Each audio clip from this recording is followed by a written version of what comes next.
मित्रों, अलंकारों की सीरीज का यह चौथा भाग है। इससे पहले अलंकार के 3 भागों में हमने वक्रोक्ति, अनुप्रास और यमक ये 3 शब्दालंकार देख लिए हैं।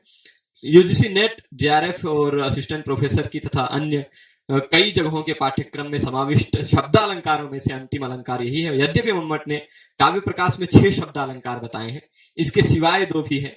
मतलब जो हम 3 पढ़ चुके, एक ये चौथा श्लेष पढ़ने जा रहे हैं, उसके सिवाय और 2 अलंकार हैं। शब्दालंकार पुनरुक्तवदाभास है और चित्रालंकार है, ये 2 हैं। पर फिर भी सिलेबस में यही 4 हैं। उनमें से श्लेष अलंकार चौथा अंतिम शब्दालंकार हम देख रहे हैं। कल अग्रिम पाठ में हम उपमा अलंकार देखेंगे, जो काफी बड़ा है, यानी उसको एक भाग में हम नहीं समाप्त कर पाएंगे क्योंकि 25 वेद है। उसको 2 भाग में देखेंगे, क्योंकि प्रत्येक उदाहरण समझना है, कहाँ समास गा है, कहाँ कुप गा है, कहाँ तद्धित गा है, कहाँ वाक्य गा है, उपमा, वो सब कुछ प्रत्येक उदाहरण को समझाएंगे और आप सब पहचानना जान जाएंगे, इस तरह समझाएंगे। तो आज श्लेष अलंकार पढ़ रहे हैं। श्लेष अलंकार के काव्य प्रकाश के अनुसार इसका जो लक्षण है, इसके जो 8 भेद हैं, कुल मिलाकर मुख्यतः 8, कुल मिलाकर 9 भेद हैं, वो सभी भेदों को भी जानेंगे और कहाँ कौन सा अलंकार है, कहाँ वर्ण श्लेष है, कहाँ पद श्लेष है, कहाँ लिंग श्लेष है, कहाँ भाषा श्लेष है, ये सब कुछ आप साफ साफ जान पाएंगे, बहुत आसानी से जान पाएंगे। तो अब देखिएगा, मैं यहां पर एक उदाहरण देता हूं, अपना ही नाम दे देता हूं उदाहरण में, अक्सर देता रहता हूं जब भी पढ़ाता हूं इस अलंकार को। अरुणा, इस अरुणा शब्द का ये भी अर्थ हो सकता है, ये व्यक्ति भी। अरुणा शब्द का अर्थ सूर्य का सारथी भी हो सकता है। अरुणा शब्द का अर्थ सूर्य भी हो सकता है। अरुणा शब्द का अर्थ लाल कलर भी हो सकता है। और अरुणा शब्द का अर्थ तुमने अवरोध किया, यह भी हो सकता है। रुधिर आवरणे धातु से लंग लकार मध्यम पुरुष एक वचन में भी अरुधत, अरुंधाम, अरुंधन, है ना, वहां पर बनेगा अरुणा। अरुणा ये क्या कहते हैं, वो वैसे बनता, वो तो हम अरुधत बोलने लगे थे, लुंग लकार का बोलने लगे थे। अरुणत, अरुणद, अरुंधाम, अरुंधन, अरुणा, अरुणद, अरुणत 3 रूप बनते हैं मध्यम पुरुष एक वचन में। अरुंधाम, अरुंध, अरुंधम, अरुंध, अरुणधम, अरुंध्व, अरुंध्म, ऐसे रूप बनता है। तो मध्यम पुरुष एक वचन में भी अरुणा है, उसका अर्थ होता है तुमने आवरण किया या अवरोध किया। ठीक है, तो अब यदि इस अरुण शब्द का अर्थ मैं हूं, तो अरुण शब्द अलग है, सुबंत है। और यदि इस अरुण शब्द का अर्थ तुमने अवरोध किया, यह लेते हैं, तो यह तिङंत है ना। तो ये अरुण शब्द अलग है। यदि अरुण शब्द का अर्थ सूर्य लेते हैं, तो उस सूर्य का वाचक होने के कारण यह सूर्यवाचक अरुण शब्द होगा, तो अलग रहेगा, है ना। अरुण एष प्रकाश पूर्वश्याम दिशि भगवतो मरीचिमालिनी, है ना। तो ये जो अरुण है अलग, ऐसा मत कहिएगा कि ये एक के शब्द है, क्योंकि वाच्यार्थ अगर भिन्न है तो वाचक शब्द भी भिन्न है, पर एक ही बार सुनाई पड़ रहा है, एक ही बार शब्द सुनाई पड़ रहा है, पर उसी एक ही बार सुनाई पड़ रहे शब्द में अनेक शब्द छिपे हुए हैं और अनेक अर्थ छिपे हुए हैं। यदि अवरोध किया अर्थ लेते हैं तो अलग अर्थ, अलग शब्द है, तिङंत है, तो सिप प्रत्यय लग के बना हुआ है। और यदि वैसा कह रहे हैं तो सुप प्रत्यय लग के बना, ठीक है। तो यह प्रातिपदिकांत तो हो जाएगा, प्रातिपदिक होने के कारण सुबंत हो जाएगा। तो यही कह रहे हैं। अब इस लक्षण पे चलते हैं। ये मैंने उदाहरण दिया इसीलिए कि शायद आप सब समझ गए हो कि एक ही शब्द में अनेक शब्द कैसे छिपे रहते, अनेक शब्द छिपे रहते। वाच्य भेदेन, वाच्य मतलब क्या होता है, अर्थ। शब्द होता है वाचक, अर्थ होता है वाच्य। अर्थो वाच्यश्च व्यंग्यश्च लक्ष्यश्चेति त्रिधामतः। अर्थ 3 प्रकार का होता है, वाच्य, व्यंग्य और लक्ष्य, है ना। तो लक्ष्य अर्थ, यहां वाच्य, लक्ष्य अर्थ नहीं, वाच्य अर्थ कह रहे हैं। वाच्य भेदेन, वाच्य अर्थ का भेद होने के कारण, अभी हमने बताया अरुणा, अरुण शब्द का वाच्य अलग है, अवरोध किया। अरुण शब्द का वाच्य अलग है, सूर्य या लाल या मैं, ठीक है। तो वाच्य का भेद होने के कारण यत भिन्नाः शब्दाः, यदि भिन्न शब्द है, अगर वाच्य अर्थ का भेद है तो शब्द भी भिन्न है ना। ऐसा थोड़े ना कि शब्द एक ही, क्योंकि सकृत उच्चरिता शब्द सकृदेवार्थंगमयति ऐसा कुछ नियम है, वैसा उसका भेद है, उसका यहाँ पर अपवाद हो जाएगा। पर फिर भी शब्द एक ही अर्थ को बताता है, वो या तो दो शब्द या अनेक शब्द है, ठीक है, उसमें एक में ही छिपे हुए दिखाई पड़ते हैं। युगपद भाषण स्पृश, भाषण कहते हैं भाषण इंद्रिय जिह्वा, है ना, भाषण इंद्रिय जिह्वा, भाषण इंद्रिय जिह्वा का एक ही बार, युगपत यानी अनेक शब्द, जो अनेक भिन्न भिन्न शब्द एक ही बार हमारी जिह्वा का स्पर्श कर लेते हैं, एक ही बार सुनाई पड़ जाते हैं आपको।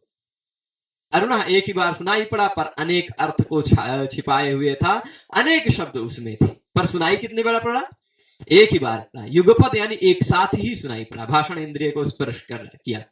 और ऐसे यदि शब्द श्लिष्ट हो जाते हैं, इस तरह जुड़ जाते हैं कि अनेक शब्द एक में सुनाई पड़ जाते हैं, तो आसौ श्लेषा, वह श्लेष अलंकार होता है, वह श्लेष अलंकार होता है।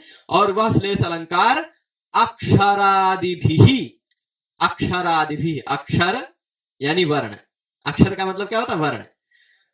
आदि, आदि लेंगे, ये पद, लिंग, भाषा, प्रकृति, प्रत्यय, विभक्ति और वचन, ये सब लेंगे तो इस तरह से अष्टधा हो जाता है। 8 प्रकार का श्लेष होता है।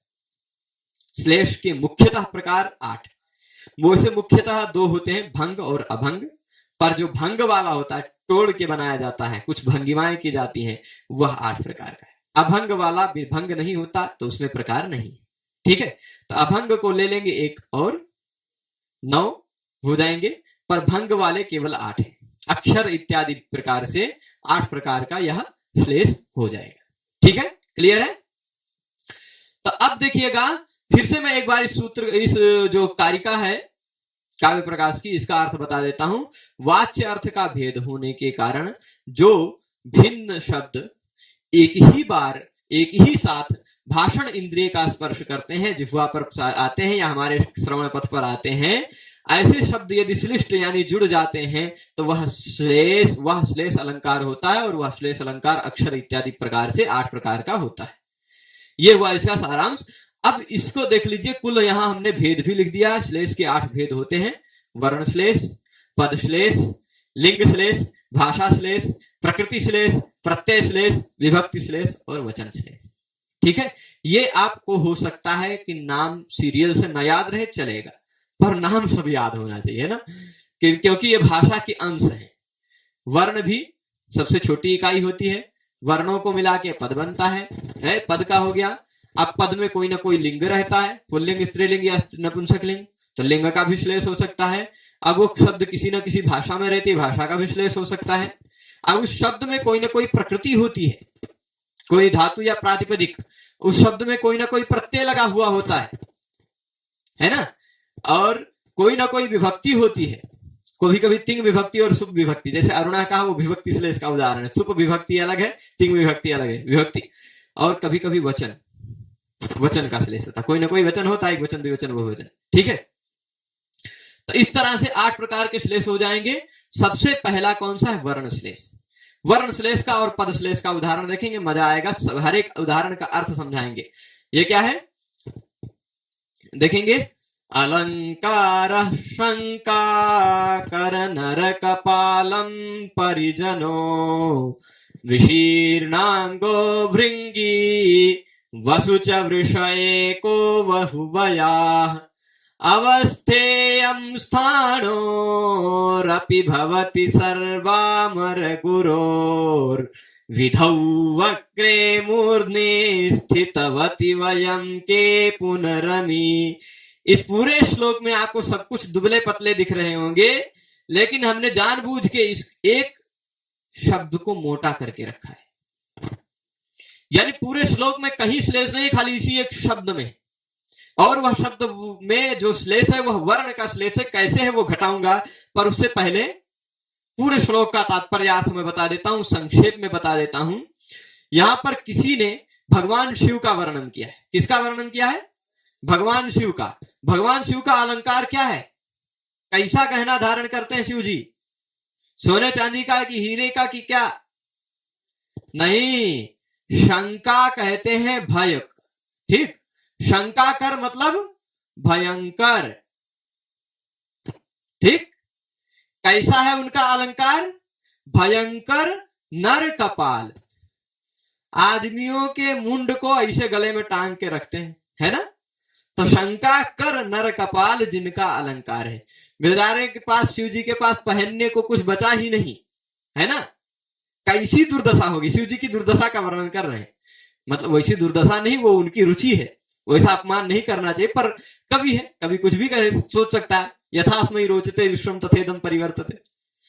कोई कवि शिव जी की आत्महत्या, शिव जी ने आत्महत्या कर लिया था ऐसा कह दिया जहर पीते समय। काहे आत्महत्या कर लिया था शिव जी ने? क्योंकि उन्होंने जब वो तपस्या करके उठे तो हमेशा सांप तो रहता नहीं गले में। उन्होंने सुना, देखा जाके, जब जैसे अपने घर में पहुंचते हैं तो देखते हैं कि उनका सर्प गणेश जी के चूहे के पीछे दौड़ा हुआ है। तो वो भी चूहा सांप भी उनके परिवार वाले हैं, शंकर जी के। तो अपने परिवार में झगड़ा हुआ था, देखा। और उस सांपों के पीछे कार्तिकेय का मोर पड़ा हुआ है। दूसरा सीन। तीसरे सीन में क्या देख रहे हैं कि जो पार्वती जी का शेर है वो गणेश जी के सिर को आक्रमण करना चाहता है, काहे कि शेर को प्रिय होता है हाथी। चौथा सीन क्या देखा कि पार्वती जी गंगा को देख के जल रही हैं और गंगा से भी पार्वती से जल रही हैं। पांचवा सीन क्या देखा, यहां पर है ऐसा अग्नि जो सब कुछ जला के भस्म कर दे, और यहाँ पर चंद्र ऐसा शीतल है जो सबको ठंडा कर दे।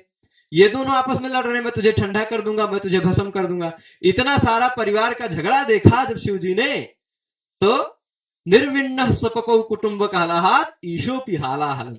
ईश्वर ने भी, उस ईश ने भी अपने कुटुंब के कलह को देखकर हाला हल पी लिया, ऐसा कवि कह देते हैं।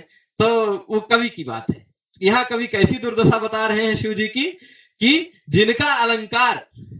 जिनका अलंकार मतलब आभूषण कुछ नहीं बचा जिनके पास, तो भयंकर नर कपाल ही, नर मतलब मनुष्यों के, कपाल यानी सिर के मूड़ हड्डी इत्यादि जो होता है वही धारण कर लिया। डर लगेगा ना, आपके सामने इसे कोई आ जाए तो डरेंगे कि नहीं? शंका करे, कैसा है नर कपाल? शंका करे यानी भयंकर, डरावना।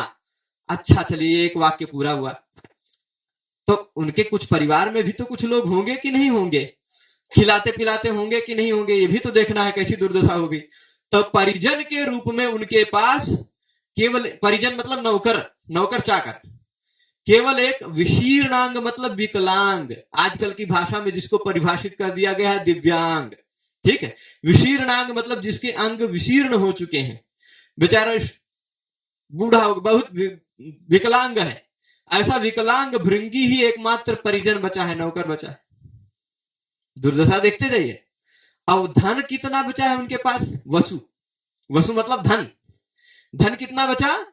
तो एक बहुवयः वृषः, एक बूढ़ा, बहुवयः, वया मतलब उम्र, जिसकी उम्र बहुत हो चुकी है, ऐसा बूढ़ा वृषः। पहले के समय में गाय बैल इत्यादि, घोड़े हाथी इत्यादि को धन माना जाता था। तुलसीदास जी ने भी गोधन, गज धन, बाज धन और रतन धन, खाने से रत्न को भी धन माना जाता था। तो गाय जिसके पास जितनी ज्यादा है वह उतना ज्यादा धनी माना जाता था, है ना। तो अब इनके पास धन कितना बचा? एक गाय, वृष, वो भी गाय, गौ वृष शब्द का भी वाचक है। तो एक ही वृष बचा और वो भी बहुत बूढ़ा है। बैल भी पहले धन होते थे कि बैल से ही खेती की जाती थी ना, तो वो भी धन है। लेकिन अब एक बचा है, जुड़वो नहीं है कि खेती भी कर लेंगे, है ना। और वो भी बहुवया है, बहुत उम्र हो गया है उसकी, बूढ़ा हो गया, ठीक है। आगे अब सोचिए, इतनी दुर्दशा यदि किसकी हो सकती है? शंकर की। स्थाणु शिव जी का नाम है। शिव सर्व स्थाणु पशुपति उग्रह, ऐसे के तमाम नाम है ना। शशिधर, शशि को धारण करने वाले। तो अवस्था इयम स्थाणो अपि भवति। इयम अवस्था, यह अवस्था, स्थाणो अपि मतलब शिवस्य अपि, भगवान शिव जी की भी हो जाती है। यह अवस्था भगवान शिव जी की भी हो सकती है। तो वयम के पुनरमी, हम सब भला कौन है? ये देवों के देव महादेव की ऐसी अवस्था हो सकती है। कौन है वो? जो सर्व अमर गुरु है, सभी अमरों में, सभी देवताओं में। अमर शब्द किसका पर्याय है? देवताओं का। अमरा निर्जरा देवा, त्रिदिवो क्या है? त्रिदिवा, ऐसे करके अमर कोश में श्लोक है, तभी तुरंत हट गया। अमर, निर्जर, देव, है ना। तो ये सब क्या है? यदि सभी अमरों में, सभी देवों के जो गुरु हैं, सभी देवों के जो श्रेष्ठ हैं, सर्वश्रेष्ठ गुरु श्रेष्ठ पर्याय का पर्याय है, तो सभी देवों के श्रेष्ठ स्थानों अपि शिव जी की भी यदि यह अवस्था होती है तो वयम के पुनर्मी। अच्छा, शिव जी की यह अवस्था कैसे हो गई? विधौ वक्रे मूर्धनि स्थितवती, क्योंकि उनके सिर पर विधि यानी विधाता टेढ़ा होकर स्थित है। अगर भाग्य टेढ़ा है, विधि टेढ़ा है, विधि का विधान टेढ़ा है, तो अगर शिवजी की यह अवस्था हो सकती है, अगर विधि वक्र है, टेढ़ा होकर स्थित है सिर पे, भाग्य सिर पे टेढ़ा होकर स्थित है, तो यदि यह अवस्था भगवान शिव की भी हो सकती है, तो वयम के पुनरमी, फिर हम सब भला कौन है? हम सब कौन है? ये बात कही गई ना इस पद्य में। अब यहां पर मेन रहस्य इसमें विधौ शब्द में, ठीक है। पूरा सारांश एक बार फिर से बोल देता हूं कि उनका अलंकार, उनका आभूषण भयंकर नर कपाल रह गया है, कुछ नहीं बचा। परिजन के रूप में विकलांग भृंगी एक बचा है, भृंगी, श्रृंगी, ऋतुष्टुंडी, नंदिको, नंदिकेश्वर, ऐसे सब उनके नाम थे।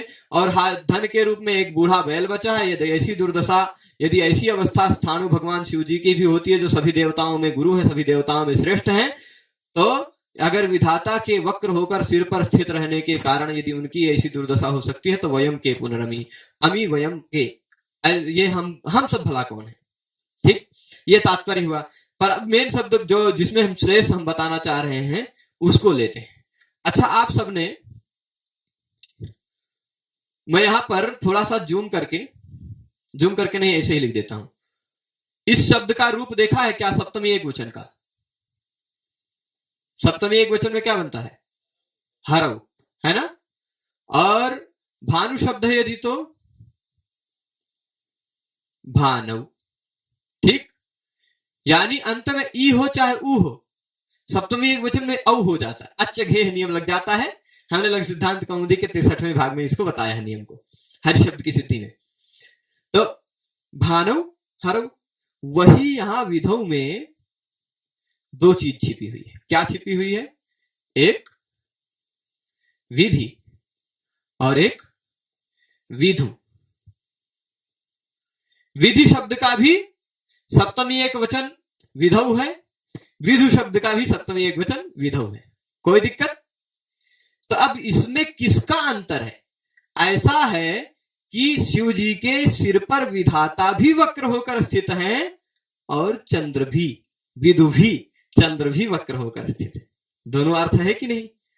तो विधि और विधु दोनों वक्र होकर जिनके सिर पर स्थित हैं, ऐसे शिव जी की स्थिति अगर ऐसी हो सकती है, तो भला हम सबकी क्या? ये तात्पर्य समझे। अब इसमें क्या है? विधि और विधु में क्या है आप देखेंगे तो केवल एक वर्ण का भेद है। यह एक वर्ण ई और उ, ये वर्ण इस तरह से श्लिष्ट होकर आ गया, इस तरह से आ गया है, इसमें समाविष्ट हो गया कि एक कई बार सुनाई पड़ रहा है। इसलिए श्लेष है, और इसलिए वर्ण श्लेष, क्योंकि एक वर्ण का ही श्लेष, ठीक है। साहित्य दर्पणकार ने भी उदाहरण दिया, वहां पर उन्होंने भी विधौ शब्द का प्रयोग किया, उन्होंने दूसरा उदाहरण दिया है यद्यपि, पर विधौ शब्द का ही प्रयोग किया है वर्ण श्लेष के उदाहरण में, ठीक है। तो विधि और विधु में दोनों में केवल एक वर्ण छिपा हुआ है अलग। तो ये वर्ण श्लेष का उदाहरण हुआ। हम पद श्लेष को देखते हैं। पहले के समय में आप जानते होंगे कि कवि लोग जो ज्यादा विद्वान हुआ करते थे वो राजाश्रित होते थे ज्यादातर, या तो फिर राजाओं के पास जाते थे, अपनी बनाई हुई कविता सुनाते थे और पुरस्कार पाते थे, उसी से अपना जीवन निर्वहन करते थे, है ना। और कभी कभी राजा लोग भी प्रतियोगिताएं करवाते रहते थे, कोई आए कविता सुनाए, जो अगर अच्छा कविता जिसका होगा उसको इतना पुरस्कार मिलेगा। ऐसा पहले के समय में चलता था, विद्वानों का सम्मान इसी तरह था। तो कोई एक दरिद्र ब्राह्मण है या कोई एक दरिद्र व्यक्ति है, वह राजा के घर जाता है, राजा के महल में, और कहता है, हे राजन, आपका घर और मेरा घर एक जैसा है, आपका घर और मेरा घर एक जैसा है। उसने शब्दों से सिद्ध किया है, पर शब्दों में श्लेष है, दोनों अर्थ। राजा का घर कैसा है और भिक्षुक का, उस विप्र का घर कैसा है, दोनों में बहुत अंतर है, फिर भी शब्द की दृष्टि से दोनों का घर समान है। कैसे? दोनों के घर की तीन विशेषताएं बताएगा। वो बताएगा कि मेरा भी घर पृथुकार्त स्वर पात्र है, तो आपका भी घर पृथुकार्त स्वर पात्र है। मेरा भी घर भूषित निश्चेष परिजन है, हे देव, हे राजन, मेरा भी घर भूषित निःशेष परिजन है, आपका भी घर भूषित निःशेष परिजन है, और मेरा भी घर विलसत करेणु गहन है, आपका भी घर विलसत करेणु गहन है। इसलिए संप्रति अभी आवयोः सदनम, हम सबका जो सदन है, हम सबका जो भवन है, वो समम है, समान है। ठीक। अब मेन चीज है, इन तीन शब्दों में श्लेष है। इन तीन शब्दों में दो दो अर्थ निकलेंगे। कैसे निकलेंगे वो दोनों अर्थ बता देता हूं। पहले आप कहें, एक एक शब्द लेते हैं, दोनों अर्थ बताते चलते हैं। ठीक। पहले हम लेते हैं इस पृथुकार्थ स्वरपात्रम को। ये पृथुकार्थ स्वरपात्रम को पहले भिक्षुक वाला अर्थ बताएं कि पहले राजा वाला अर्थ बताएं? पहले राजा वाला बता देते हैं, फिर उसके बाद भिक्षुक वाला अर्थ बताएंगे। ठीक है। पृथु मतलब होता है, इसमें अगर राजा वाला अर्थ बताना है तो इसमें ऐसा कहना पड़ेगा, पृथु कार्त स्वर पात्रम, ये चार टुकड़ा करना पड़ेगा। ठीक। अगर भिखारी वाला अर्थ बनाना है तो पृथुक आर्त स्वर पात्रम, ऐसा टुकड़ा करना पड़ेगा। ठीक है। तो पहले राजा वाला बता देते हैं। पृथु मतलब बहुत सारे, कार्त यानी होते हैं तांबे इत्यादि के धातुओं के जो बनते हुए हैं बर्तन। ठीक। जो तांबे के बर्तन बने होते हैं उसको कार्त कहा जाता है। तो उनके स्वर का पात्र है आपका घर, वो बजते रहते हैं, कभी कहीं कोई बर्तन बज रहा है, कभी कहीं कोई बर्तन बज रहा है, अच्छे भर है ना। तो आपका सदन कैसा है? पृथुकार्त स्वर पात्र। ठीक है। पृथु मतलब बहुत सारे अच्छे अच्छे बर्तनों के स्वर यहां सुनाई पड़ते रहते हैं, ये तात्पर्य हुआ। और मेरा घर भी पृथुकार्त स्वर पात्र है। तो उस भिखारी का घर कैसा है भाई, उसको भी दिखा देते हैं। पृथुक कहते हैं छोटे छोटे बच्चे, छोटे छोटे बच्चे जो हैं वो हैं पृथुक। उन पृथुकों के आर्त स्वर का, आर्त स्वर मतलब दुख से पूर्ण स्वर का पात्र है, रुदन के स्वर का पात्र है। मेरे घर में छोटे छोटे बच्चे रोते रहते हैं, ऐसा करिए। सोचिए, आपके घर में अच्छे अच्छे बर्तन बजते रहते हैं, हमारे घर में छोटे छोटे बच्चे रोते रहते हैं। दोनों की किस तरह से एक ही शब्द में, है ना, वर्ण विन्यास एक जैसा ही रखा, लेकिन दोनों अर्थ किस तरह गजब से निकाला। तो अब देखिए इसमें कौन सा श्लेष है? शब्द का श्लेष है। क्यों? क्योंकि पृथु अलग शब्द, कार्त अलग शब्द, स्वर अलग शब्द, पात्र अलग शब्द, और पृथुक अलग शब्द, आर्त अलग शब्द, स्वर पात्र वही है पहले जैसा है ना। पर पृथुक और आर्त ये शब्द अलग छिपे हैं, पृथु और कार्त अलग शब्द छिपे हुए हैं, इसलिए शब्दों का श्लेष है, पद श्लेष है। वर्ण नहीं है यहां शब्द है। ऊपर में विधि और विधु में वर्ण था। अंतर क्लियर समझ में आ रहा है ना। अब चलिए, ये तो दोनों परक अर्थ हो गया। दूसरा वाले शब्द को पकड़ते हैं, इस भूषित निःशेष परिजनम का। पहले राजा वाला अर्थ बता देते हैं। तो भूषित मतलब आभूषण धारण कर रखा है सबने, जो जो आभूषण धारण कर रखे हैं वो भूषित है ना। तो आपके यहां कितने लोग भूषित हैं? निःशेष मतलब सभी परिजन आपके यहां भूषित है। ठीक है। सभी परिजन आपके यहां आभूषण से युक्त है, भूषणों से युक्त है। भाई राजा का घर है तो सब कुछ रहेगा, सिंपल बात है ना। सरल शब्दों में अर्थ निकल के आ रहा होगा। राजा परक अर्थ बता दिया, पर इसका भिखारी परक अर्थ भी बता देते हैं। इस भूषित में यदि भिखारी वाला लेने जाएंगे तो भू उषित, ठीक है, भू उषित निःशेष परिजनम। ठीक है, ऐसा भंग कर देंगे। तो यहां भी शब्द तो है ही, दो अलग शब्द छिपे हुए हैं, इसलिए पद श्लेष।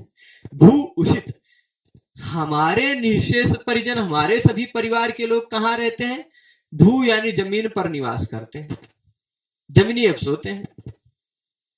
आपके सारे परिजन भूषित हैं, मेरे भी सारे परिजन भूषित हैं, लेकिन आपके परिजन सारे आभूषण से युक्त हैं, मेरे सारे परिजन भूमि पर सोते हैं, भूमि पर निवास करते हैं।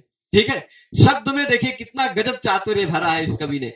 जिस भी कवि ने एक पद्य बनाया होगा उसने बहुत अच्छा शब्द का तात्पर्य बनाया। ठीक है। तो यहां भी शब्द का ही श्लेष है ना, भूषित निःशेष परिजनम। अब तीसरा अंतिम शब्द देख लेते हैं, विलसत करेणु गहनम। राजा परक अर्थ लेंगे तो ऐसा पद छेद करेंगे। ठीक है। विलसत मतलब सुशोभित, सुशोभित है कौन? करेणु, हाथी, हथिनी, हाथी इत्यादि जो है वो करेणु कहलाते हैं। तो करेणुओं का गहन मतलब ढेर सारे हाथी सुशोभित हो रहे हैं आपके घर। है ना। आपके यहाँ आपके घर में क्या है, करेणु गहनम विलसत है, ढेर सारे हाथी जो हैं वह सुशोभित हैं। और मेरे यहाँ अब उसका भिखारी के परक अर्थ बता देते हैं, राजा परक अर्थ जान गए जिनके यहाँ गहन करेणु विलसत है, पर भिखारी का कैसा है, विलसत का ऐसा भविंग करेंगे, विलसत का रेणु गहन। विलसत का किसे कहते हैं, मैं दिखा देता हूं, विले सीदंती इति विलसत का। विलसत का तात्पर्य होता है मूषक, चूहा, क्योंकि चूहा बिल में सीदन करता, बिल में रहता है ना। तो विले सीदंती इति विलसत का मूषका, ठीक। तो विलसत मूषक रेणु, मूष जहां रहते हैं वहां क्या होता है, इधर से उधर दौड़ते रहते हैं, धूल फैलाते रहते हैं, लेटरिन करते रहते हैं, है ना। तो उनके रेणु के गहन से भरा पड़ा है मेरा घर, उनके रेणु से, उनके रद से भरा पड़ा है, गहन है, ढेर सारे भरे पड़े हैं, ऐसा मेरा घर है। तब बताइए ना राजा जी, आपका घर और हमारा घर समान है कि नहीं।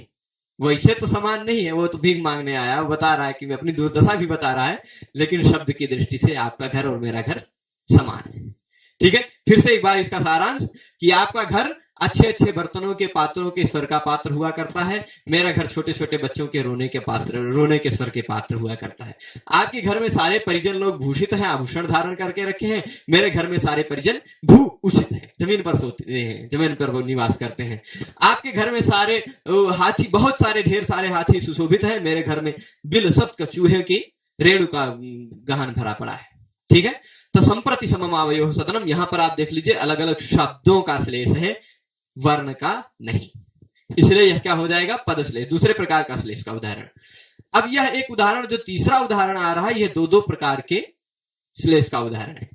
इसी एक ही उदाहरण में आपको लिंग श्लेष भी मिलेगा, वचन श्लेष भी मिलेगा, ठीक है। इस श्लोक में कवि ने बहुत सुंदरता से भगवान हरि के नेत्रों की अथवा भगवान हरि के मूर्ति की स्तुति की है।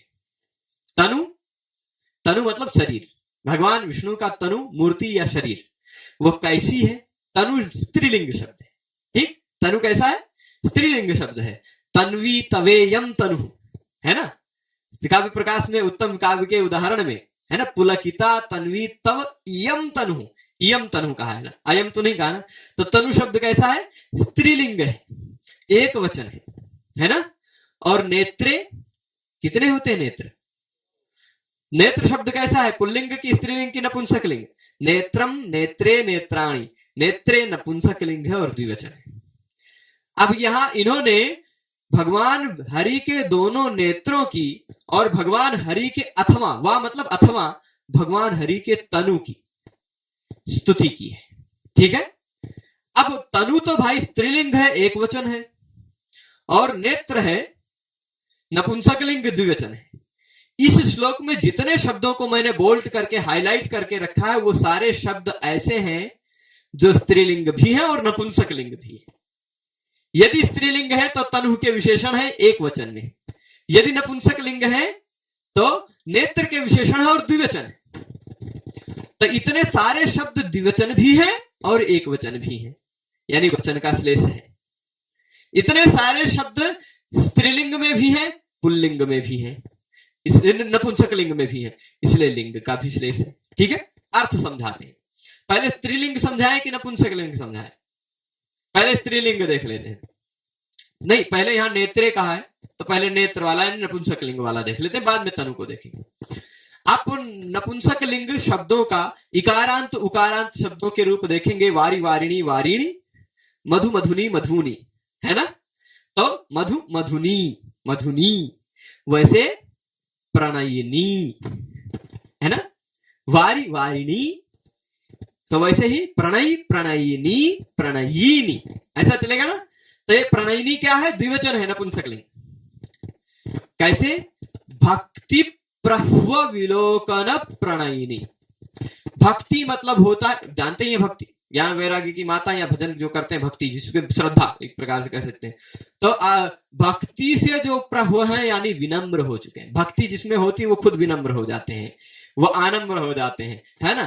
तो भक्ति से जो प्रभु हो चुके हैं, विनम्र हो चुके हैं, उनको देखने में जिसको प्रणय हो जाता है ना, ऐसे भगवान की दोनों आंखें। भक्ति प्रभु विलोकन प्रणयिनी, भक्ति से जो विनत है, भक्ति से जो विनम्र हो चुके हैं, उनको बहुत प्रेम से देखती हैं जो, ठीक है। अथवा अगला, नेत्रे कीदृशे नीलोत्पलस्पर्धिनी नेत्रे, नीलोत्पलस्पर्धी, नीलोत्पलस्पर्धिनी, नीलोत्पलस्पर्धीनी, ऐसा रूप चलेगा। तो नीलोत्पलस्पर्धिनी ये नपुंसकलिंग द्विवचन है ना। नीलोत्पलस्पर्धिनी नेत्रे, नील नीले, उत्पल यानी कमल से स्पर्धा करने वाली नेत्र। भगवान विष्णु के नेत्र कैसे हैं? नील कमल से मानो स्पर्धा कर रहे हैं, नील कमल की भांति हैं, उससे भी और अच्छे हैं, ठीक है, नेत्र दोनों। तीसरा, इसमें देखिएगा, इसमें द्विवचन यदि लेंगे तो अलग संधि विच्छेद करना पड़ेगा इस शब्द में, अथवा यदि एक वचन लेंगे तो अलग संधि विच्छेद करना पड़ेगा। वो अभी जब स्त्रीलिंग में आएंगे तब बताएंगे, अभी नपुंसकलिंग का पहले बता रहे हैं। तो नपुंसकलिंग में नीतम, नीते, नीतानि है, ऐसा बनता है ना, नीतम, नीते, नीतानि। नीते द्विवचन है ना।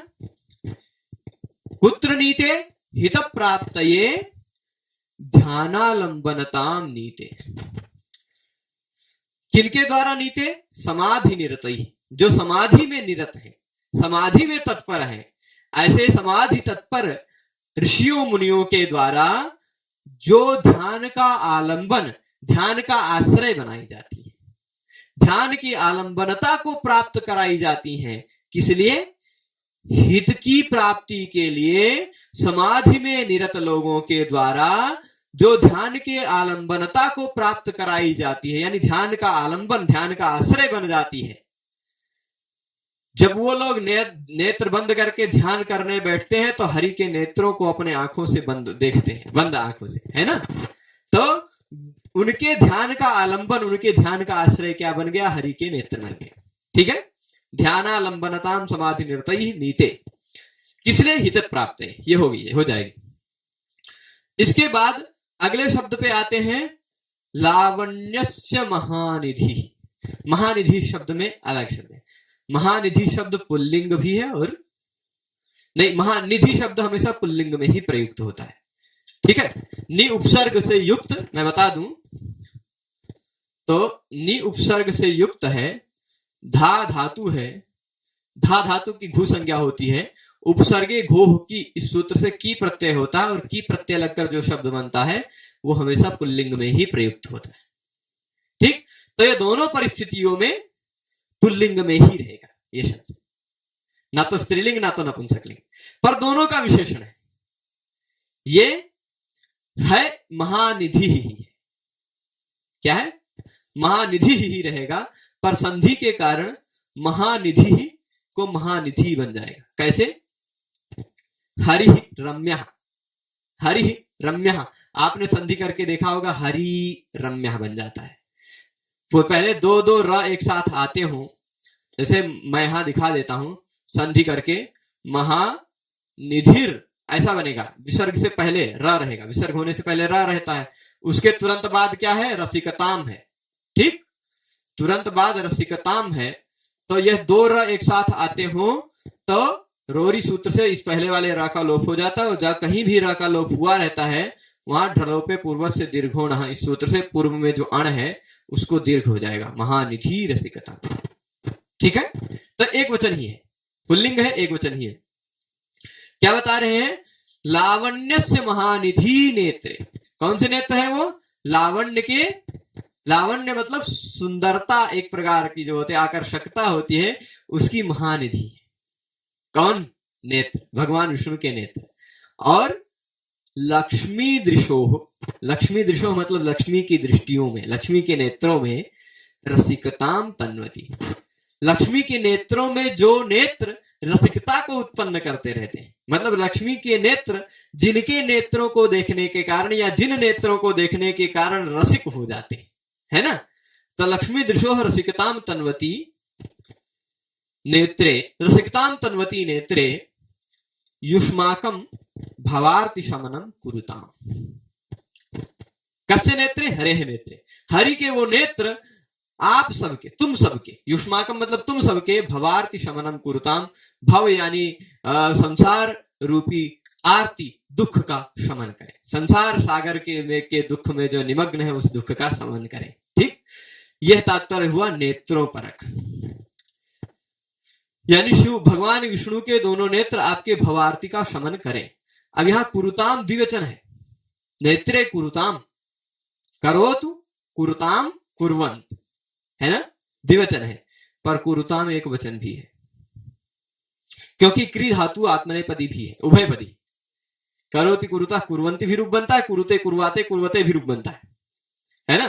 तो अगर लोट लकार में आप जाएंगे, इसका रूप देखेंगे तो करोतु कुरुतात कुरुताम कुर्वंतु, यानी द्विवचन में कुरुताम आएगा, परंतु आत्मनेपद में इसका रूप देखेंगे जब, तो कुरुताम कुर्वाताम कुर्वताम, कुरुष्व कुर्वाथाम कुरुध्वम, कुर्वे कुर्वावही करवई करवावही करवामहि, ये सब हो गया, है ना। तो एक क्या बन जाएगा, कुरुताम एक वचन भी है, द्विवचन भी। अभी नेत्र परक देख रहे थे इसलिए द्विवचन मान लीजिए, ठीक है। अब चलिए विष्णु भगवान के तनु मूर्ति परक ले लेते हैं। तो यहां पर स्त्रीलिंग हो जाएगा, ऋण्यभ्यो गीप से गीप प्रत्ययांत मान लेंगे, है ना। प्रणयी प्रणयिनी, आप देखेंगे प्रणयी शब्द बनता है पुल्लिंग में, प्रणयिनी नपुंसक लिंग में, और प्रणयी स्त्री नपुंसक लिंग में। ठीक, प्रणयी पुल्लिंग में दीर्घ ई वाला, करी की तरह, करी जैसे होता वैसे प्रणयी पुल्लिंग में, प्रणयिनी करिणी हस्तिनी इत्यादि की तरह नपुंसक स्त्रीलिंग में, और प्रणयी करी, करी नहीं वैसे मान लीजिए वारी इत्यादि की तरह नपुंसक लिंग में। ठीक है, तो अब ये क्या है, ये स्त्रीलिंग में है, प्रणयिनी गी प्रत्यांत। जो भक्ति से विनम्र होते हैं उनको देखने में जिसको प्रणय होता है, ऐसे भगवान की मूर्ति। ठीक है, नीलोत्पल से स्पर्धा करने वाली भगवान की मूर्ति, स्पर्धिनी, वो भी ऋण्यभ्यो गीप से ही गीप हुआ है ना, इन प्रत्यय हुआ फिर गीप हुआ, स्त्रीलिंग। और लावण्य की जो महानिधि, अच्छा एक मिनट, यहां पर समाधि निरत लोग जिसको अपने ध्यान का आलंबन, ध्यान का आश्रय बनाते हैं, ऐसे भगवान की नीता यहां है। ठीक, नीता है, नीता ईहित प्राप्त, नीता एक वचन में नीते तो बनेगा नहीं, आप कहेंगे एक वचन कैसे है, मूर्ति का कैसे विशेषण बनेगा, तो वहां पर ऐसा नहीं है, वो एक वचन भी है। नीता प्लस ईहित प्राप्त लेंगे तो नीते हित प्राप्त हो जाएगा, हो जाएगा ना। तो नीता यानी एक वचन है, जो तनु भगवान विष्णु की साधि निरतों के द्वारा ध्यान का आश्रय बनाई जाती है, ईहित यानी चेष्टित, जो चाहते हैं उसकी प्राप्ति के लिए, और जो लावण्य की सुंदरता की महानिधि है, जो हरि की तनु जो है ना, जो लक्ष्मी की दृष्टि में रसिकता को उत्पन्न करती रहती है भगवान विष्णु की तनु, वह आपके भवार्ती का शमन करे। निष्कर्ष इसका क्या है, शब्दालंकार के रूप में यहां बताया गया है। तो हम फिर अब शब्दशः बताते हैं। ये जितने शब्दों को हमने यहां हाईलाइट किया है, ये सारे शब्द स्त्रीलिंग भी है, नपुंसक लिंग भी है। ये सारे शब्द द्विवचन भी है और एक वचन भी है। ये क्रियापद भी द्विवचन भी है, एक वचन भी है। यहां केवल एक ही वचन है। ठीक है, ये गलती से मोटा हो गया है, सबके साथ खाने में बैठ गया होगा, राहु की तरह अमृत वाली बैठने वाली पंक्ति में बैठ गया था, तो इसको भी मोटा हो गया। पर इसमें क्या है, महानिधि रसिकता एक वचन ही है, क्योंकि उपसर्ग ये क्या होता है कि प्रत्ययांत हमेशा पुल्लिंग में प्रयुक्त होते हैं। चौथा श्लेष बहुत सिंपल में बता देते हैं। चौथे श्लेष में भाषा का है। आपको इस उदाहरण को देखेंगे तो शब्दशः साफ साफ प्राकृत भाषा भी दिखाई पड़ेगी और संस्कृत भाषा भी दिखाई पड़ेगी, दो भाषाएं एक साथ चिपकी हुई। महदे सुरसंधम में तमव समासम गमागम हरणे, गमा गमा हरणे हर बहु शरणम तम चित्त मोहम अवसर उमे सहसा। उमे, हे उमे, सहसा चित्त मोहम तम हर, हमारे चित्त मोह को हर लो हे उमा। अथवा यह प्राकृत भाषा देखेंगे तो हर बहु शरणम, हर की बहु, भगवान शिव की जो बहु है वो हमारी शरण है, ऐसा कुछ आगे निकल के आएगा। तो प्राकृत भाषा भी है संस्कृत भाषा भी है। साफ साफ आपको यह उदाहरण पकड़ में आता है। कौन से श्लेष का उदाहरण है, तो आप साफ साफ पकड़ लेंगे कि संस्कृत भाषा और प्राकृत भाषा होने के कारण भाषा का श्लेष है। ये कैसा श्लेष था, लिंग और वचन अलग अलग होने के कारण लिंग श्लेष और वचन श्लेष का उदाहरण था। तो हमने अभी तक 4 उदाहरण देखे पर 5 प्रकार के श्लेष देख लिए, है ना। लिंग श्लेष भी देख लिया, वचन श्लेष भी देख लिया, फिर उसके बाद इसलिए हमने सीरियल लिखा, देख लीजिए यहां पर आप देखिए, ये तीसरा भी देखा, 8वां भी देख लिया, वचन श्लेष जो 8वां प्रकार था, है ना। और पहला, दूसरा, तीसरा, चौथा देख लिया, 8वां भी देख लिया, 5वां, 6ठा, 7वां 3 प्रकार का उदाहरण देखना बाकी है। 3 उदाहरण देखेंगे, कुल 4 उदाहरण देखेंगे, बस ये श्लेष अलंकार भी खत्म होगा। प्रकृति श्लेष, प्रकृति श्लेष मतलब प्रत्यय से पूर्व में जो प्रकृति होता है वो 2 अलग अलग रहेगी।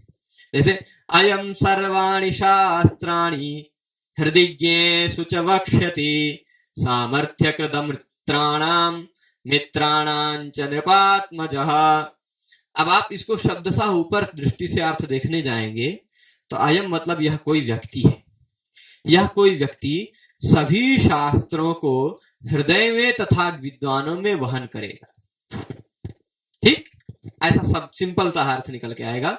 यह मित्रों के और अमित्रों के सामर्थ्य को करता है। यह नृपात्मज, अयम नृपात्मज, यह राजपुत्र, राजपुत्र नृपात्मज, नृप मतलब होता है राजा, उसका आत्मज, नृपात्मज मतलब राजपुत्र, राजा का बेटा। यह राजपुत्र जो है अयम नृपात्मज, यह राजपुत्र सर्वाणि शास्त्राणि, सभी शास्त्रों को, यह राजपुरुष, यह राजपुत्र सभी शास्त्रों को हृदय में तथा विद्वानों में वक्ष्यति, वक्ष्यति नहीं श्लेष है, उसको भी बताएंगे, हृदय में तथा विद्वानों में वक्ष्यति। और यह अमित्रों का भी सामर्थ्यकृत है और मित्रों का भी सामर्थ्यकृत है। ठीक है, अब वक्ष्यति में 2 प्रकृतियां छिपी हुई हैं। कैसे बता दें, आप वह धातु का भी लिट लकार में रूप देखेंगे तो वक्ष्यति, वक्ष्यतः, वक्ष्यन्ति बनता है। होढ़ा से ढा हो जाएगा, षढ़ोह कहसी से क हो जाएगा, और फिर आदेश प्रत्ययों से इसको पहले श कर देंगे। ठीक है, तो अब देख लीजिएगा यहां क्या होता है, वक्ष्यति बन जाएगा, वह धातु से भी, और वच धातु से भी लिट लकार में वक्ष्यति बनेगा। यानी प्रत्यय तो स्यति एक ही है, पर प्रत्यय से पूर्व में जो प्रकृति है वो प्रकृति श्लेष होके छिपी हुई है। धातु, धातु को प्रकृति कहते हैं, प्रत्यय से पूर्व में जो होता है वो प्रकृति होती है ना। तो प्रकृति यहां वह प्रकृति भी है, वच प्रकृति भी है।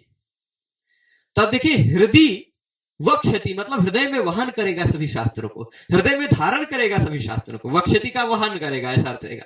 और ज्ञेषु मतलब विद्वानों में, वक्ष्यति का तात्पर्य क्या होगा, वचन करेगा, विद्वानों के बीच जाकर बोलेगा, हृदय में तो वहन करेगा वक्ष्यति, और ज्ञेषु च वक्ष्यति मतलब विद्वानों के में जाकर वहन करेगा, ऐसा नहीं खाली दिल में धर के रखेगा शास्त्रों को, वक्ष्यति बोलेगा भी।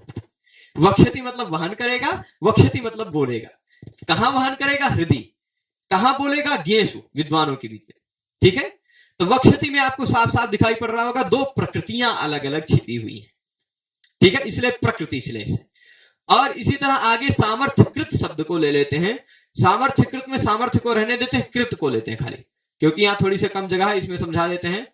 क्री धातु से भी यदि क्विप प्रत्यय करेंगे और कृत धातु से भी क्विप प्रत्यय करेंगे, दोनों परिस्थितियों में कृत बनेगा रूप। क्यों? क्योंकि क्विप में से प हलंतम से संज्ञा होकर तो सलोप हो जाता है, का लशक को तद्दिते से, और वी में जो ई है उपदेश जनुनासिक से वह रहेगा, वो उसका डायरेक्टली लोप हो जाता है, वेर अप्रकृत से सर्वापहारी लोप हो जाता है, सब कुछ गायब हो जाता है। यहां भी क्विप पूरा गायब हो गया, सर्वापहारी, परंतु तुरंत बाद में भले ही लुप्त हो गया है पर पित प्रत्यय है, ऐसा मानेंगे, है ना। पित है, कृत है, तो ह्रस्व धातु का अंतिम वर्ण ह्रस्व है, उसके तुरंत बाद पित कृत प्रत्यय है। ह्रस्व से पिति कृति, तुक से तुक आगम होगा, तो कृत में तुक का आगम होगा, तुक में ता बचेगा, कृत हो जाएगा। पर यहां अंतिम वर्ण ह्रस्व नहीं है, इसलिए तुक आगम होगा नहीं, अंतिम वर्ण तो ता है। तो कृत कृति धातु, कृति छेदन अर्थ वाले धातु से भी लेंगे तो कृत रहेगा, और कृ धातु से भी लेंगे तो भी कृत रहेगा। तो इस कृत का अर्थ होगा छेदन करने, है ना, सामर्थ्य का छेदन करना। इस कृत का अर्थ होगा सामर्थ्य करना। ठीक है, तो अब क्या होगा, यह अमित्राणाम सामर्थ्य कृत, मतलब अमित्रों का सामर्थ्य कृत है, यानी अमित्रों का, जो मित्र नहीं है, जो शत्रु है, उनके सामर्थ्य को काट डालता है, सामर्थ्य को खत्म कर देता है ना। यह राज्य, यह नृपात्मज, यह राजपुत्र अमित्राणाम सामर्थ्य कृत, यह राजपुत्र अमित्रों के सामर्थ्य का कृंतन कर देता है। अच्छा, अमित्राणाम च सामर्थ्य कृत, अपने मित्रों को सामर्थ्य से युक्त कर देता है ना, दोनों अर्थ आएगा। तो यहां भी क्री धातु और कृत धातु दोनों प्रकृति है, छिपी हुई, इसलिए प्रकृति श्लेष। ठीक है, अब प्रकृति के बाद प्रत्यय श्लेष का उदाहरण देख लेते हैं। थोड़ा सा समय मुझे लग रहा है कि ज्यादा चला गया है, पर 2-3 उदाहरण बचे हैं जो जल्दी से इसको निपटा देते हैं। रजनी रमण मौले पाद पद्मावलोक क्षण समय पराप्ता पूर्व संपत सहस्रम प्रमथ निवह मध्य जातुचित तत्प्रसादाद हम उचित रुचिस्यान नंदिता सा तथा में। खाली हमने एक ही शब्द को बोल्ड करके रखा है, श्लेष खाली यहीं पर है। नंदिता में श्लेष कैसा है मैं आपको खाली बता दूं। नंद धातु से, कौन सा, टुनदी धातु है, पर इदितो नुम धातु से नुमागम होकर नंद बन जाता है। नंद धातु से यदि आप त्रिच प्रत्यय करेंगे तो भी यही नंदिता शब्द बनेगा, है ना। और आपने शिव जी के एक गण का नाम सुना होगा, नंदी, है ना, पर नंदी में मूलतः शब्द है नंदिन। हाँ, जैसे करिन का करी, दंडिन का दंडी, वैसे नंदिन का नंदी, नंदी रूप बनता है। तो मूलतः नंदिन प्रकृति से यदि तल प्रत्यय करेंगे तो जैसे देवतल देवता, है ना, मनुष्य तल मनुष्यता, वैसे नंदिन तल नंदिता, ना का लोप हो जाएगा, नलोप प्रातिपदिकांत से। तो यहां पर आप देखेंगे तो मूलतः प्रकृतियां भी दो अलग अलग छिपी हुई हैं, प्रकृति श्लेष भी माना जा सकता है, पर प्रत्यय भी दो अलग अलग छिपे हुए हैं, त्रिच और तल, इसलिए प्रत्यय का भी श्लेष माना जा सकता है। वक्षति में क्या था, प्रत्यय एक ही था, प्रकृति भिन्न थी, यहां प्रत्यय भी भिन्न है, इसलिए प्रत्यय श्लेष का उदाहरण इसको माना जा सकता है। संक्षेप में मैं अर्थ बता दूं इसका, तो शब्द सा बहुत ज्यादा शब्दालंकार है, अर्थ की बहुत ज्यादा सापेक्ष होता नहीं है, फिर भी रजनी कहते हैं रात्रि को, है ना। रजनी का क्या तात्पर्य, रात्रि। रात्रि के रमण कौन है, रात्रि रमण चंद्र, है ना, चंद्र जिसके मौली पर है वो चंद्र मौली। रजनी रमण मौले है, यानी चंद्र मौले, चंद्र मौले शिवस्य। इसका तात्पर्य क्या होगा, शिव का, शिव के पाद पद्म के अवलोकन का, शिव के चरण कमल के अवलोकन का क्षण भर का यदि समय मुझे प्राप्त हो जाए, क्षण समय प्राप्त, क्षण भर का भी समय यदि हमें प्राप्त हो जाए, तो मुझे मान लीजिए कि मेरे पूरे अपूर्व हजारों संपत्तियां प्राप्त हो जाएंगी। अपूर्व हजारों संपत्तियां, मतलब मेरे लिए वो अपूर्व जो मुझे कभी नहीं मिली है, ऐसी हजारों संपत्तियों के बराबर होगी मेरे लिए। और अगर कहीं जातुचित, मतलब यदि मान लो कहीं त्वत्प्रसादत हे रजत रमण बोले, हे भगवान, हे शिव जी, यदि तुम्हारी कृपा से, यदि तुम्हारी प्रसन्नता से क्षण भर के लिए मुझे पहले तो पैरवे चरण कमल देखने का मौका मिल जाए, वही बात हो जाए।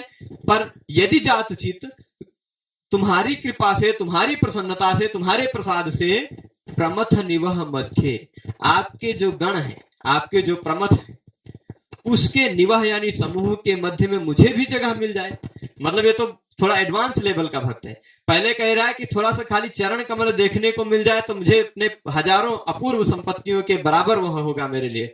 और अगर कहीं तुम्हारे प्रसाद से, तुम्हारी प्रसन्नता से आपकी टीम में मुझे जगह मिल जाए, जो नंदी भृंगी इत्यादि की टीम है उसमें भी मैं बन जाऊं, तो अहम उचित रुचि श्याम, अहम, तो फिर मैं उचित रुचि हो जाऊंगा, मतलब मेरी जो रुचि थी वो सारी रुचि पूर्ण हो जाएगी। ठीक, और नंदिता सा तथा में, वही मेरी नंदिता हो जाएगी, वही मेरी नंदिता हो जाएगी। नंदिता मतलब हर्षिता, नंद हर्ष अर्थ में धातु है, मतलब वही मेरी प्रसन्नता हो जाएगी, यह भी अर्थ लिया जा सकता है। और वही मेरी नंदिता मतलब नंदी का भाव बन जाएगी, वही मैं ही नंदी बन जाऊंगा, है ना। नंदिता सा तथा में, ये भी तो नंदिता शब्द में त्रिच प्रत्यय और तल प्रत्यय, दो प्रत्यय छिपे होने के कारण यह प्रत्यय श्लेष का उदाहरण है। ठीक है, अंतिम श्लेष मतलब 8 प्रकार है, पर हम 7वां उदाहरण दिखा रहे हैं क्योंकि तीसरे ही उदाहरण में 2-2 उदाहरण थे। ठीक है, विभक्ति और वचन दोनों हो चुका है 8वां श्लेष, तो 7वां उदाहरण देख लेंगे। बस ये मुख्य 8 उदाहरण खत्म हो जाएंगे, फिर इसके बाद एक अभंग श्लेष का उदाहरण बचेगा, वो देख के पाठ समाप्त होगा। 2 उदाहरण और हैं। यह उदाहरण तो बहुत गजब है, बहुत गजब है। मतलब एक चोर है, अपने बेटे को चोरी करना सिखा रहा है, वो भी है, और एक भक्त है, भगवान शिव जी से स्तुति कर रहा है, वो भी अर्थ। ठीक है, तो ये क्या है, पहले चोर वाला अर्थ बता दें कि पहले भक्त वाला अर्थ बता देते हैं। ठीक है, हे हर, हर किसका नाम है? महादेव भगवान शिव का। ठीक है, हर शिव, संबोधन एक वचन का प्रयोग है, हर। हे हर त्वम सर्वस्य सर्वस्वम, तुम सबके सब कुछ हो, है ना। हर तुम सर्वस्य सर्वस्वम, तुम सबके सब कुछ हो, है ना। मेरे भी सब कुछ शिव जी ही है, आपके भी सब कुछ शिव जी ही है। तो भवच्छेद तत्परा, भव कहते हैं संसार को, भव कहते हैं शिव जी को भी, है ना। हे भव तुम छेद तत्पर हो, छेद तत्पर से ही लक्षणा से अर्थ ले लेंगे, संसार का छेदन करने में तत्पर हो, अथवा भवच्छेद, भव यानी संसार का छेदन करने में तत्पर हो, संसार का छेदन करने में तत्पर हो, संसार का विनाश करते रहते हो आप, मतलब हमको संसार से उठाते रहते हो। और नयोपकार सामुख्यम आयासी तनुवर्तनम, इसका पूरा अर्थ मुझे अभी क्लियर नहीं है। नय कहते हैं नीति को, अथवा नय मतलब होता है न्याय, नीति, नय मतलब नीति हो ही गई, नय मतलब ले जाओ, ले जाओ, कहां ले जाओ? उपकार सामुख्यम नय, उपकार की सम्मुख हमें ले जाओ। ठीक है, और तनुवर्तनम आयासी, तनुवर्तनम मतलब तनु कहते हैं शरीर में, वर्तनम मतलब वृत्ति को प्राप्त करो, आ जाओ हमारे शरीर में, आप वृत्ति को प्राप्त करो, हमारे शरीर में आ जाए। ठीक, अब इसके बाद ये साधारण अर्थ शिव जी के परक हो गया। चोर अपने बेटे को सिखा रहा है, वो क्या कह रहा है? त्वम सर्वस्य सर्वस्वम हर, तुम सबका सब कुछ चुरा लो अपने घर में। ठीक, सर्वस्य सर्वस्वम हर, कुछ छोड़ना मत, सर्वस्वम हर, सब कुछ हर लो, है ना। और भव तुम क्या हो जाओ? छेद तत्पर हो जाओ, मतलब लोगों के घर में दीवार में छेद कर करके घुस के निकल के सब धर के लेगा। ठीक, छेद तत्पर हो। ठीक है, और चाहे उपकार वाला हो, चाहे उपकार वाला ना हो, चाहे सम्मुख हो, चाहे जैसा, उसका सब कुछ ले जाओ, है ना। और आयासी, यहाँ आयासी होता है मतलब प्रयास करने वाला, आयास करने वाला, आयासी शरीर अपना बना के रखो, प्रयास प्रयत्न करने वाला, व्यायाम वाला शरीर बना के रखा है बर्तन, जिससे सब कुछ ले जा पाओ। तो अब देखिए ऐसा सब कुछ अर्थ है ना। ठीक है, अब इसमें खाली विभक्ति का श्लेष है, ऐसा कैसे कह सकते हैं? क्योंकि हर में संबोधन विभक्ति का एक वचन भी है, हर में हृ धातु के मध्यम पुरुष का एक वचन भी है, लोट लकार, तो अलग अलग विभक्तियां हैं। उसी तरह भव में शिव जी का यदि लेंगे तो संबोधन एक वचन और फिर मध्यम पुरुष एक वचन। ठीक, अलग अलग विभक्तियां होने के कारण यह विभक्ति श्लेष है। कहां कहीं एक अर्थ में सुप विभक्ति है, एक अर्थ में तिंग विभक्ति। ठीक है, तो सुप विभक्ति और तिंग विभक्ति, विभक्तियों के भिन्न होने के कारण विभक्ति संज्ञा दोनों की होती है, सुप और तिंग की, विभक्ति सूत्र से देख लीजिएगा, है ना। तो अलग विभक्तियां होने के कारण यह विभक्ति श्लेष का उदाहरण हो गया। तो सभी श्लेष के जो भंग श्लेष थे उसका उदाहरण देख लिया। अभंग श्लेष, अभंग श्लेष मतलब जहां पर भंग नहीं होता, जहां पर शब्द को तोड़ने की जरूरत नहीं पड़ती। ठीक, वैसे देखेंगे तो भेदाभावात प्रकृत्यादेर भेदोपि नामो भवेत, प्रकृति इत्यादि जो अभी श्लेष के भेद बताए, जो टुकड़ा किया गया, अभंग इत्यादि किया गया, उस अगर वैसा कोई भेद न मिले तो नौवां भेद भी होता है, नौवां भेद भी श्लेष का होता है। नवमोपि भेदः भवेत्, नौवां भी भेद होता है प्रकृति इत्यादि का भंग ना होने पर। ठीक है, जैसे उदाहरण देंगे, यो सकृत परगोत्राणाम पक्षच्छेद क्षणक्षमः शतकोटिदताम बिभ्रत विबुधेन्द्र स्वराजते। शब्द सा यहाँ इंद्र की भी स्तुति की गई है और विद्वान की भी स्तुति की गई है। किसकी? इंद्र को भी और विद्वान की भी, पर भंग करने की जरूरत नहीं पड़ेगी। विबुध, विबुध शब्द का तात्पर्य देवता भी होता है, विबुध शब्द का तात्पर्य विद्वान भी होता है। विबुधा सुरा, विबुधा के सुरा, विबुध का तात्पर्य देवता भी होता है और विबुध का तात्पर्य विद्वान भी होता है। विशिष्ट बुधा है ना, विशिष्ट विद्वान। तो अब ये देखिएगा, विबुधेन्द्र मतलब विशिष्ट विद्वान और विबुधेन्द्र मतलब देवता। ठीक है, तो सह विबुधेन्द्र राजते, वह अब देखिए, इसको विबुधेन्द्र को अलग टुकड़ा तो हमें नहीं करना पड़ रहा है। उसी विबुधेन्द्र शब्द में जैसे हम पहले क्या कर रहे थे, पृथु कार्त स्वर पात्र और पृथुक आर्त स्वर, अलग अलग भंग करना पड़ता था ना। विधौ में विधि और विधु दो अलग भंग करना पड़ता था ना। तो वैसे ऐसा नहीं करना पड़ रहा, विबुध शब्द से ही दोनों अर्थ आ रहे। ठीक है, भंग नहीं करना पड़ रहा है। तो विबुधेन्द्र मतलब विबुध यानी देव, विबुध यानी विद्वान, विद्वानों का इंद्र, विद्वानों में श्रेष्ठ, और विबुधेन्द्र मतलब देवताओं में श्रेष्ठ, देवताओं देवराज इंद्र। ठीक, सह देवराज इंद्र राजते अथवा सह विद्वान राजते। ठीक, दोनों अर्थ निकलेगा। पर वह विद्वान कैसा है? यह जो असकृत यानी अनेक बार, अनेक बार, सकृत मतलब एक बार होता, असकृत यानी अनेक बार। ठीक, जो अनेक बार पर यानी दूसरे पक्ष वाले, विपक्ष, ठीक, दूसरे पक्ष वाले हैं, प्रतिपक्षी होते हैं। विद्वानों में शास्त्रार्थ होता है तो ये एक है, वो पर है, दूसरा व्यक्ति। तो पर गोत्राणाम, दूसरों के पक्षों का, दूसरों के सिद्धांतों का, दूसरों के वादों का, दूसरों के पक्षों का छेदन करने में क्षण भर में ही सक्षम है।